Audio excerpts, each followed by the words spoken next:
Bueno, ¿qué tal? ¿Todo bien? Eso espero. Hoy os traigo un nuevo resumen, en este caso de psicología, más precisamente de psicología cognitiva, la Gestalt, New Look, psicología de la percepción en general. Bueno, haciendo la aclaración de que no soy la profesora, claramente me puedo equivocar y probablemente lo haga, y además el Word va a estar abajo en la descripción, creo que puedo comenzar. Hablando acerca de psicología cognitiva. La psicología cognitiva es el sistema psicológico principal de los últimos 40 años. Esta analiza las estructuras y el funcionamiento de los procesos mentales con el fin de entender la conducta humana mediante las distintas metáforas que veremos más adelante. La psicología cognitiva en sí se define de distintas formas. Una dice que estudia a los procesos mentales mediante la metáfora mente-computadora, mientras que la otra dice que nuestra conducta se remite a las entidades mentales, estados, procesos y disposiciones de naturaleza mental. Según esta, mediante los procesos cognitivos la mente es capaz de generar una imagen de algo que no está presente, archivos temporales donde se coloca la información de forma momentánea y de adquirir conocimiento. Ok, cognición es conocer, pero también es aprender. Según Ulrich Neisser, decía que cualquier cosa que conozcamos no solo tiene que ser medida por nuestros sentidos físicos, sino también por un sistema que interpreta la información. Un sistema que funciona sin cortes, aunque lo vamos a ver cortado para poder estudiarlo. Esos cortes los vamos a llamar procesos mentales y los vamos a dividir en dos grupos. Los procesos mentales inferiores, percepción, memoria y atención, y superiores, inteligencia, lenguaje y pensamiento. Ahora sí, podemos pasar a las metáforas de la psicología cognitiva. Primero existía uno que era mediante el modelo de la teoría de la comunicación, pero este era muy imperfecto y se terminó desechando. Este explicaba que entraba información a un canal y después salía otra diferente afectada por el ambiente, como pasaría supuestamente en la mente al recibir un estímulo sensorial. Pero como dije, esta no lleva a ningún lado. Existen dos versiones de la metáfora de la computadora. Esta es la metáfora más importante, como la principal que vamos a ver. Esta viene de la cibernética. Para explicar el funcionamiento de la mente humana, por un lado tenemos la lineadura o psicología cognitiva fundacionalista, la cual comparaba al ser humano con la estructura básica de la computadora. Este procesa información y adquiere conocimientos en base a una serie de procesos que son muy similares en la computadora y en los seres humanos. Es decir, codificamos, retenemos, ejecutamos y almacenamos. Este es más eficiente como modelo de estudio. Por otro lado, estaba la línea blanda, que no decía que los seres humanos y computadoras eran iguales, sino que usaba el vocabulario computacional como codificar, retener, operar con símbolos y representaciones internas para explicar todos los procesos de la mente. Ok, después estaba la metáfora narrativa. Esta decía que la mente es una generadora de historias, o sea, de conocimientos, en un contexto social y cultural. Y por último estaba la metáfora conexionista, que esta se relaciona con la neurociencia, y esta establecía valores negativos y positivos asociados a las ideas, y planteaba que la mente podía recibir varios estímulos a la vez. Ok, antes de pasar al siguiente tema de la percepción y la Gestalt, quiero recalcar algo que estaba en los apuntes, no en el libro, pero que me pareció, no sé, prudente ponerlo. Críticas de la psicología cognitiva a la psicología conductiva.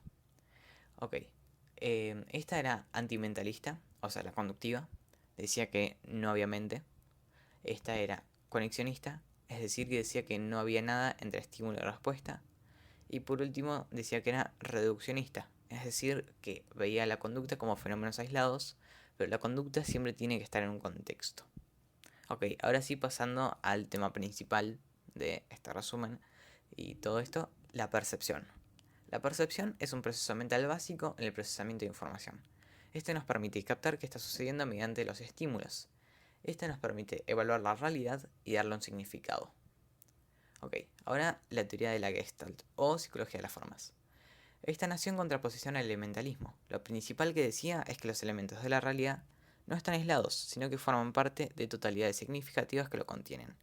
Es decir, el ser humano percibe totalidades y luego reconoce los elementos particulares. Pero ese todo tiene un significado diferente en sí más allá de la suma de las partes. Una de las mayores críticas que se le hizo es estudiar las estructuras mentales, pero no su origen. La Gestalt fue la que planteó que había algo entre el estímulo y la respuesta, en contraposición al conductismo. Esta idea después sería retomada por la psicología cognitiva. Esto es lo que yo había dicho de conexionismo antes. El nacimiento oficial de la Gestalt fue en 1912 de la mano de Wertheimer, en un libro llamado Estudios experimentales sobre la visión de los movimientos. Ok, ahora vamos a pasar a las características principales de la Gestalt. Esta era estructuralista, es decir, que demuestra que la percepción es un todo organizado, o sea, una estructura. Es ahistórica, ya que se ocupa de las estructuras mentales, pero no de su origen.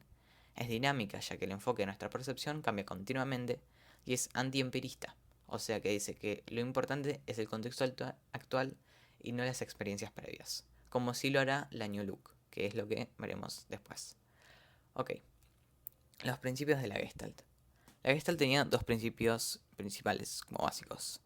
El principio de organización, o sea que el valor de los elementos de una totalidad varía dependiendo de esa totalidad en la que se encuentran. Y el segundo principio, o sea, principio de pregnancia o ley de la buena forma. La forma en la que se percibe es siempre la más simple y la mejor de las formas posibles. Un ejemplo de esto es cuando escuchamos una canción que probablemente, aunque no entendamos la letra, después de un par de veces de escucharla vamos a poder reconocerla incluso si la canta otra persona, si la canta en otro idioma o si la voz del cantante no está. De este principio se desprenden unas cuantas leyes. La ley de proximidad, es decir, que los elementos que se encuentran cerca tienden a ser agrupados por nuestra mente. Ley de la buena curva o del destino común. Objetos que formen una buena curva o que tienen una orientación común son vistos como una totalidad. Ley de identidad o semejanza. Los estímulos parecidos a simple vista se ven como conjuntos, o sea, como totalidades. Ley de cierre, tendremos a ver figuras que estén incompletas como completas. Y ley de figura fondo.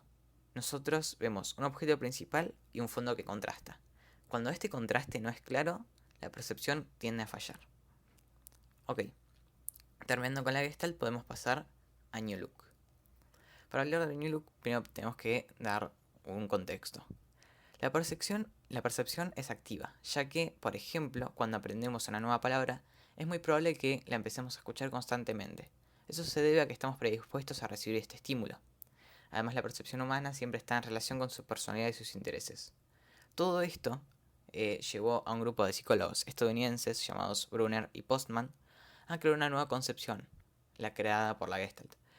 Afirmaron que las imágenes sensoriales, las cosas que captamos con nuestros sentidos, varían de acuerdo a disposiciones previas de las personas que perciben, como por ejemplo lo que dijimos en la página anterior. O sea, lo de la percepción es activa cuando aprendemos una nueva palabra, es muy probable que la empecemos a escuchar constantemente y todo eso. También dice que percibimos de acuerdo a nuestros conocimientos, experiencias y cómo nos sentimos en ese momento. Ok, factores que determinan nuestra percepción. Según el New Look, obviamente. Estructurales. Son las cualidades objetivas de un objeto. Perdón, estructurales. Son las cualidades objetivas de un objeto.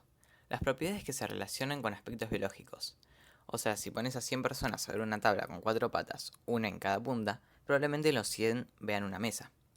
En cambio, están las motivacionales, que estas son subjetivas. Son determinadas por las características y momentos psicológicos de cada persona. Por ejemplo, ¿para qué nos sirve esa mesa? Probablemente cada persona de esas 100 personas va a responder algo completamente distinto dependiendo de sus necesidades, de su personalidad, de sus gustos, o bueno, lo que vamos a ver ahora, ya que en base a esto se generaron distintas hipótesis de sus causas, o sea, las motivacionales. Ok, una es las necesidades corporales que determinan lo que se percibe. O sea, si yo tengo que, por ejemplo, tomar agua o sea, tengo sed, probablemente empiece a buscar con mi percepción algún bebedero o algo para tomar agua. Después están los valores de los individuos, determinan la velocidad de reconocimiento que tienen los estímulos. Por ejemplo, si le tienen fobia a las arañas, probablemente seas el primero en un grupo de personas en ver una. O sea, vas a estar más atento a encontrarte una araña, más predispuesto. Después, la tercera. Las características de personalidad de cada uno generan predisposiciones que determinan formas típicas de percepción. Y por último, el tamaño de los objetos percibidos dependen del valor que les asigne cada persona que los percibe. Ok, estas serían las 4 hipótesis de las motivacionales factores del New Look. Bueno, por último, ya para mí esto no es tan necesario estudiarlo y espero que no entre en la prueba, pero por las dudas lo voy a poner. Serían los antecedentes de la psicología cognitiva, que es bastante largo, pero por las dudas lo voy a decir. Esta nació de manera formal en 1967 cuando Naisen publicó Cognitive Psychology, que reunía lo estudiado hasta el momento. Piaget fue un importante influyente en la psicología cognitiva, ya que establecía la inteligencia como la forma más desarrollada de adaptarse, y los cambios de cualidades en nuestra forma de pensar formaríamos el cómo integramos conocimiento. Por otro lado estaba Lev Vygotsky, que profundizó el estudio de los procesos mentales, y Jerome Bruner, que abordó el hecho de cómo incorporamos significados dependiendo de nuestra cultura y las emociones en relaciones interpersonales. Ok, hasta aquí llegaría el resumen de hoy. Espero que les haya gustado, espero que les haya servido. Recuerdo que está el bueno en la descripción por si no se me entendió algo, por si me trabé, por si lo que sea. Está el bueno en la descripción para que lo lean todo tranquilos. Así que nada, eso. Suerte en la prueba y adiós.